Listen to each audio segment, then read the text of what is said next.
भूतिया हवेली की कहानी। आत्माओं का अध्ययन करने वाले दिल्ली के वैज्ञानिक वैभव प्रजापति को जब नासिक की भूतिया हवेली के बारे पता चला तो उन्होंने इस भूतों की हवेली के बारे अध्ययन करने का निर्णय लिया, क्योंकि वो पिछले कई समय से मोस्ट हॉन्टेड प्लेसेस भूतिया जगह की तलाश में थे, ताकि वो भूतिया आत्माओं पर अध्ययन कर सके। वैभव भूतिया हवेली में रहने की तैयारी करने लगे। वो जानना चाहते थे कि क्या सच में भूत होते हैं, भूतों की कहानी क्या है, हवेली का रहस्य क्या है। इसके बाद वैभव दिल्ली से नासिक पहुंचा और अंत में टैक्सी लेकर नासिक की हवेली पहुंच चुका था, जिसके बारे कई भूतिया कहानियां कही जाती थीं, जिसको लोग भूतों की हवेली कहते हैं। वैभव ने भूतिया हवेली के नजदीक होटल में रूम ले लिया। शाम होते ही वैभव आवश्यक सामान लेकर हवेली के बाहर जा पहुंचा।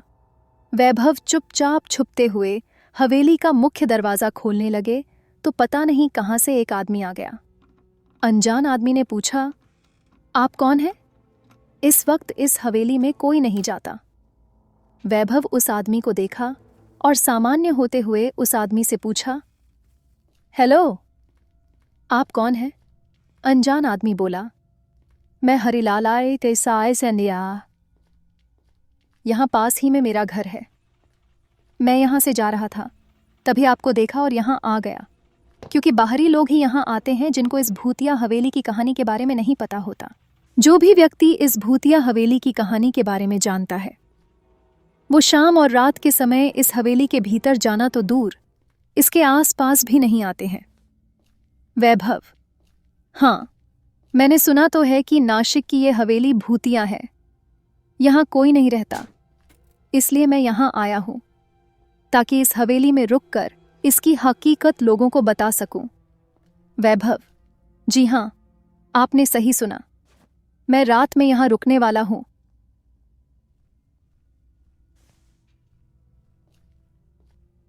हरिलाल, आप मेरी बात मानो और अभी यहाँ से वापस लौट जाओ।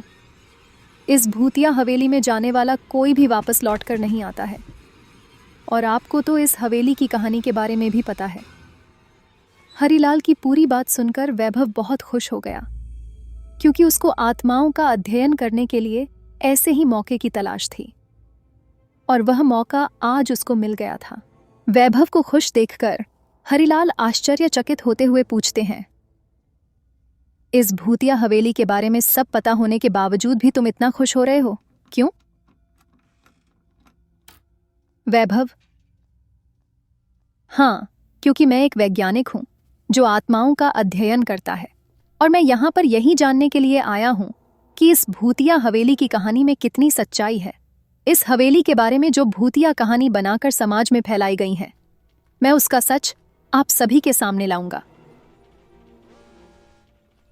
जिसके लिए आज की पूरी रात मैं इस हवेली में रहूंगा। इसके बाद वैभव हवेली के अंदर प्रवेश कर जाता है।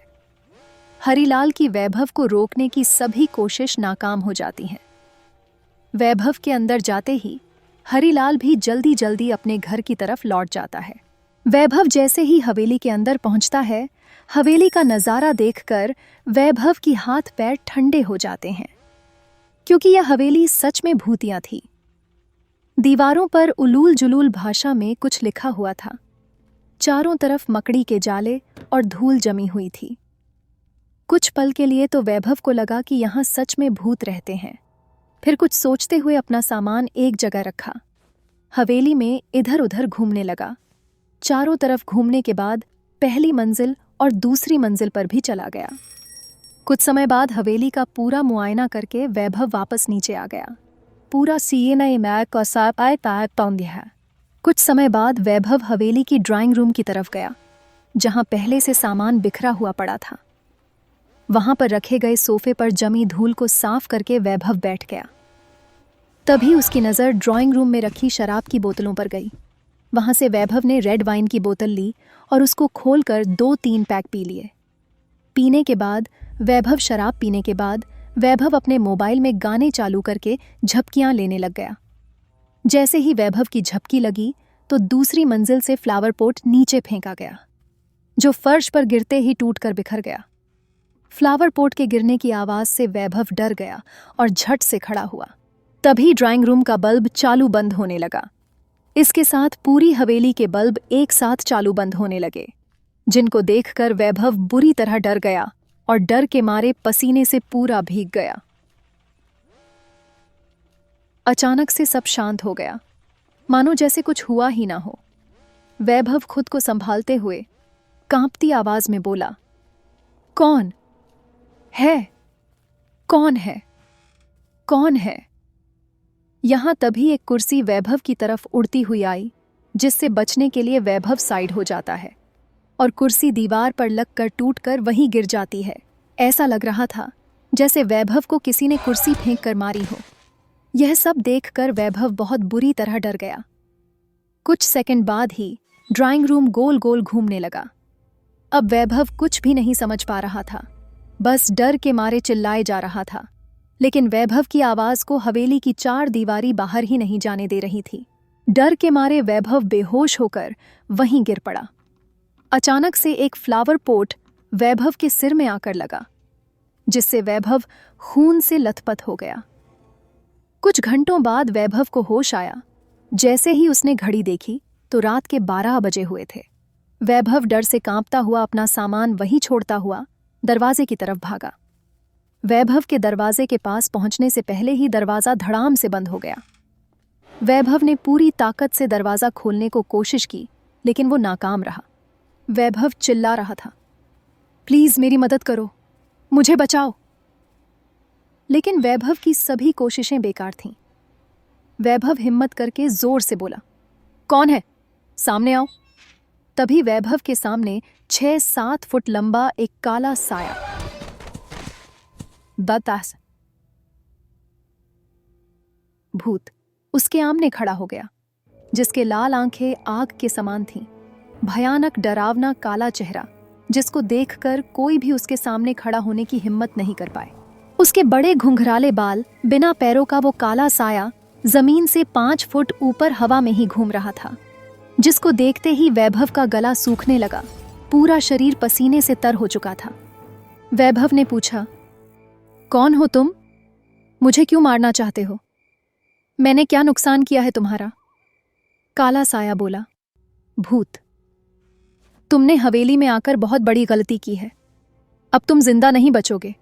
मैं सबको मार दूंगा, किसी को भी यहां नहीं रहने दूंगा। वैभव, आखिरकार तुम क्यों सबको मारना चाहते हो? इस हवेली में ऐसा क्या है जिसके लिए तुम सभी की जान लेना चाहते ही?